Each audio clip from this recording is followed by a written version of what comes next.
Nesse vídeo nós vamos dar continuidade à história do Segundo Reinado, dessa vez falando sobre a Guerra do Paraguai. Portanto, esse vídeo vai de 1864, o início da guerra, até 1870, quando nós temos finalmente a morte de Solano Lopes, ele é morto por um soldado brasileiro, e aí o fim da Guerra do Paraguai.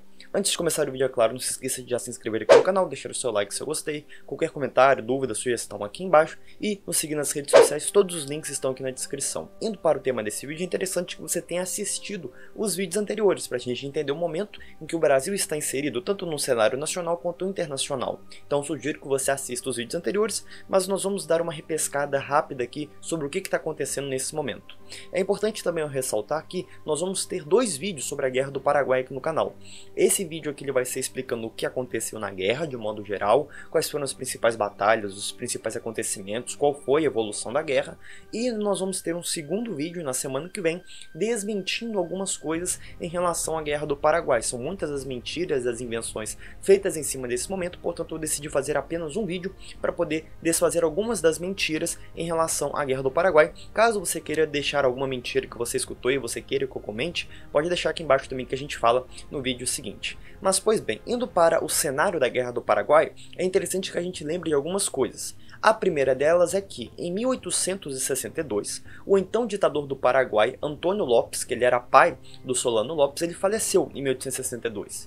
E era o desejo dele que quem assumisse a ditadura era o filho mais velho dele. No entanto, o Solano Lopes, depois ali de uma briga que ele teve com o pai no leito de morte, ele convence o velho a mudar o testamento e aí ele coloca o próprio Solano Lopes como aí o herdeiro da ditadura do Paraguai. Então, em 62, nós temos a ascensão de Solano Lopes ali na ditadura do Paraguai.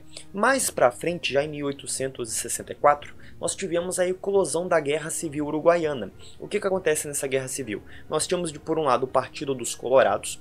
Este partido, que era um partido um tanto mais liberal, apoiado pelo Brasil, apoiado pela Argentina, e esse partido ele tinha o anseio de fazer uma negociação com os países pelo controle do Prata, ou seja, pela navegação dos rios. Toda essa questão, todos esses conflitos nessa região, eles giram em torno da navegação dos rios do Prata. Até aquelas questões que nós já vimos em outros biópsias da história, todas elas giravam em torno dessa navegação, do controle dessa região. E os colorados eles tinham em contraposição o Partido dos Blancos. O Partido dos Blancos era um partido mais expansionista, ele queria reaver fronteiras daquela região e exatamente por isso ele tinha o apoio do Paraguai, porque o Paraguai também queria expandir, assim como o Partido dos Blancos. Então nós temos em 1864 a eclosão desse conflito ali dentro do próprio Uruguai, por um lado os colorados apoiados pelo Brasil e a Argentina, e pelo outro nós temos ali o Partido dos Blancos apoiado pelo Paraguai. Então esse é o desfecho para que nós tivéssemos a eclosão da Guerra do Paraguai. Por quê? Porque o Brasil manda um ultimato para o Uruguai, exigindo que o Uruguai parasse de ter aquele intento expansionista. Evidentemente o Uruguai não aceita e existe uma invasão nesse momento do Uruguai. Com esta invasão, com todas as tensões indo diretamente para o sul do Brasil, para aquela região do Uruguai, o Paraguai se aproveita e faz uma invasão ao Mato Grosso. Ele chega até mesmo a prender o presidente da província do Mato Grosso, e ele acaba morrendo de fome, o governador, o presidente da província, um tempo depois por causa do cárcere, enfim. Então eles fazem essa invasão aproveitando esse momento de fragilidade das tensões ali no sul do Brasil.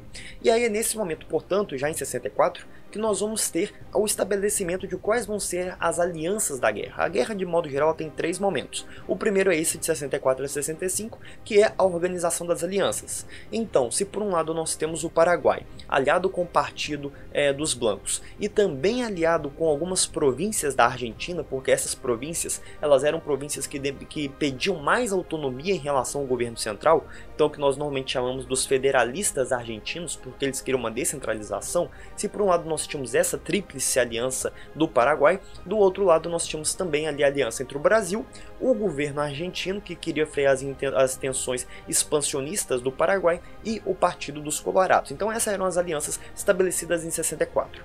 Em 65 nós já temos o fim da Guerra Civil do Uruguai, então o Partido Colorado ele toma o poder graças à intervenção do Império, e nós tínhamos ali também um cenário em que o Paraguai invadiu algumas províncias da Argentina, províncias estas que eram aliadas do Paraguai. Olha que interessante, o Paraguai invadiu seus próprios aliados, ou seja, em 65, já um ano depois do começo da guerra, o Paraguai simplesmente desmantelou a sua aliança. Ele perdeu os seus adeptos no Uruguai e ele acabou invadindo seus próprios aliados, perdendo evidentemente o seu apoio na Argentina. Então o Paraguai se isolou. Contrariamente a isso, o Brasil conseguiu estabelecer um tratado, o Tratado da Tríplice Aliança. Esse tratado estabelecia ali a aliança formal entre o Uruguai, o Império do Brasil e a Argentina contra o Paraguai, e estabelecia que a guerra só iria acabar quando Solano Lopes fosse preso. Ou seja, o objetivo deles, claro, era que o Paraguai se rendesse com a deposição de Solano Lopes.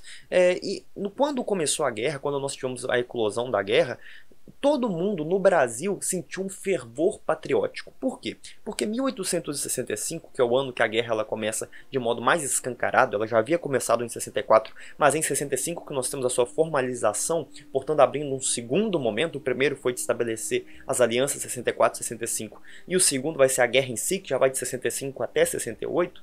Nós tínhamos no Brasil nesse mesmo ano o fim da chamada Questão Christie. O Brasil havia vencido uma disputa diplomática com a Inglaterra. Nós falamos sobre isso no vídeo anterior, e portanto nós estávamos num clima muito eufórico nesse momento. E aí evidentemente o recrutamento militar no Brasil foi esplendoroso. As pessoas elas se alistavam de livre e espontânea vontade por causa desse fervor patriótico que foi inaugurado nesse período. Ou seja, o exército imperial, que naquela época era 18 mil pessoas mais ou menos, ele salta para incríveis 60, 70, 80 mil pessoas, as estimativas variam, mas ele pelo menos triplica ou quadruplica com a eclosão da guerra. Ou seja, o alistamento militar ele é constante, gigantesco no Brasil. Nós temos que lembrar que um dos desejos do Império nesse momento era criar a identidade nacional. Nós falamos sobre isso também nos vídeos anteriores. E nesse momento a Guerra do Paraguai ela aparece como o grande fator que iria criar a identidade nacional. Então você vai ter nesse momento, graças à Guerra do Paraguai, a criação de uma grande literatura voltada para a guerra. Você vai ter depois a pintura de excelentes quadros retratando a guerra. Pedro Américo, por exemplo, vai ser um dos grandes expoentes desse momento. Ou seja, esse momento vai ser um grande ímpeto para a criação da cultura nacional, da identidade nacional.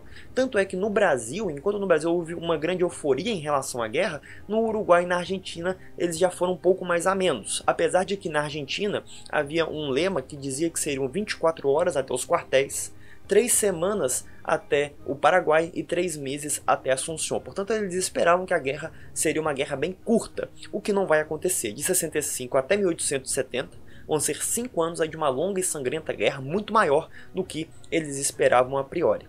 Não apenas o exército se consolida nesse momento como uma instituição, como também a marinha.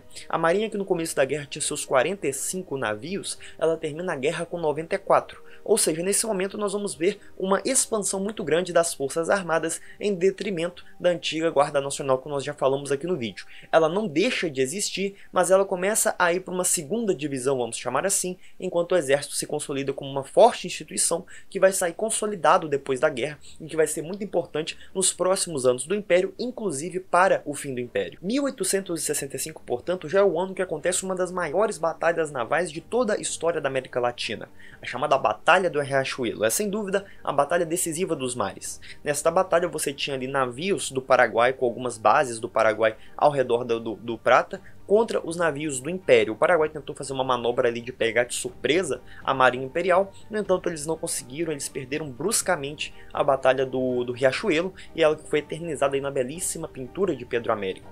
Então, de 65 a 68 nós vamos ter os principais conflitos da Guerra do Paraguai.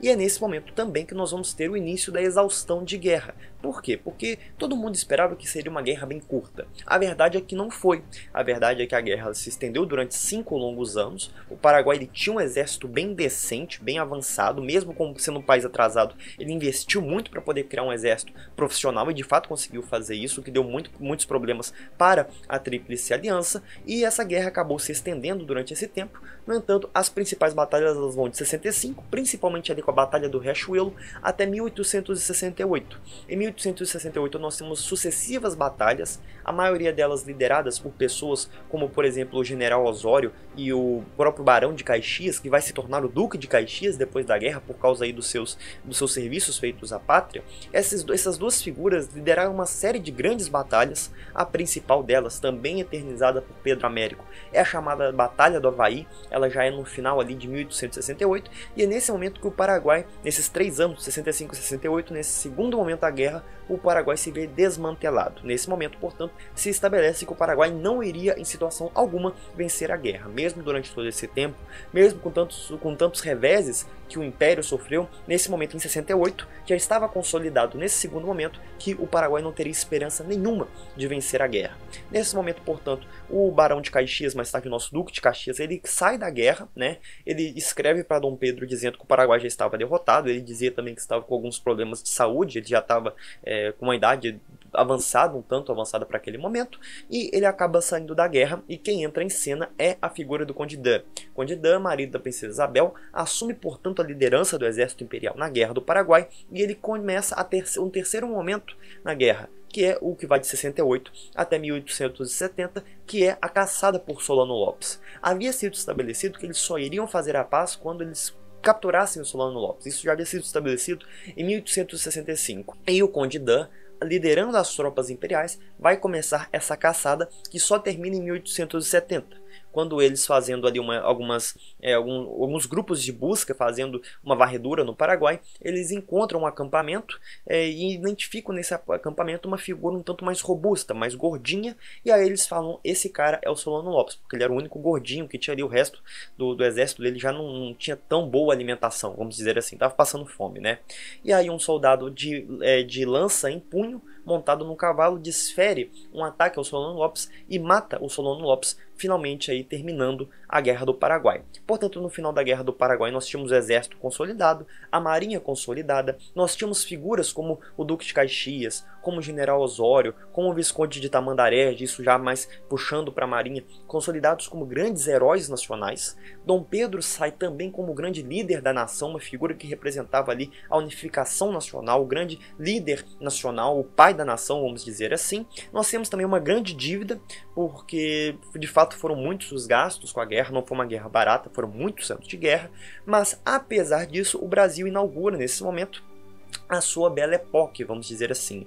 É o momento que os investimentos, que as inovações começam a chegar ao seu auge. O Brasil começa a chegar no seu auge de desenvolvimento, as transformações urbanas, as grandes inovações, a ampliação das ferrovias, a chegada das tecnologias que haviam começado a chegar na década de 50, tudo isso vê, portanto, o seu auge nesse momento, que é o pós-Guerra do Paraguai. O clima era de muita euforia, né? Nesse momento, a imagem do Brasil como uma civilização estabelecida, militarmente preparada, que poderia ser um contraposto a todas as republiquetas instáveis ao redor, se consolida no cenário internacional, mesmo, é claro, com alguns problemas, como por exemplo a consolidação do exército, que vai ser um grande cancro durante o segundo reinado, e também o inauguramento aí de uma grande dívida por causa dos gastos da guerra. A guerra também vai ser responsável por libertar muitos escravos, porque à medida que nós tivemos a exaustão de guerra aumentando, o patriotismo foi entrando em declínio. Isso é normal em qualquer guerra, as pessoas começam a se cansar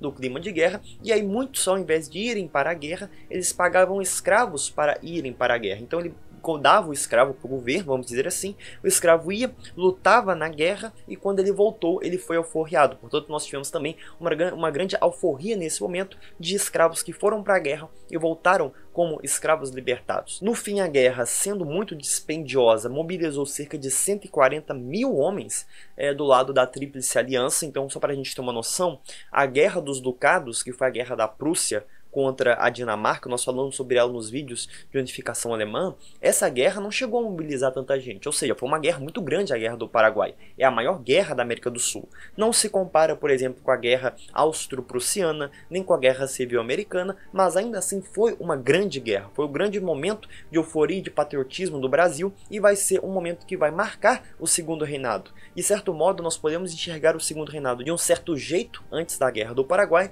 e de outro jeito depois da Guerra do Paraguai, principalmente por causa da consolidação do exército, porque esse momento também vai inaugurar a abertura de novos debates, como o abolicionismo, como o início de um movimento republicano no Brasil, que apesar de muito fraco, ele surge nesse contexto pós-Guerra do Paraguai e com a consolidação do exército, agora não apenas como um braço das Forças Armadas, mas como uma instituição que iria intervir cada vez mais na política. No próximo vídeo nós vamos desmentir algumas questões em relação à Guerra do Paraguai, se foi mesmo influência da Inglaterra, se o Paraguai era mesmo uma superpotência, etc. E eu aguardo vocês lá. Que Deus abençoe sempre e até o próximo vídeo.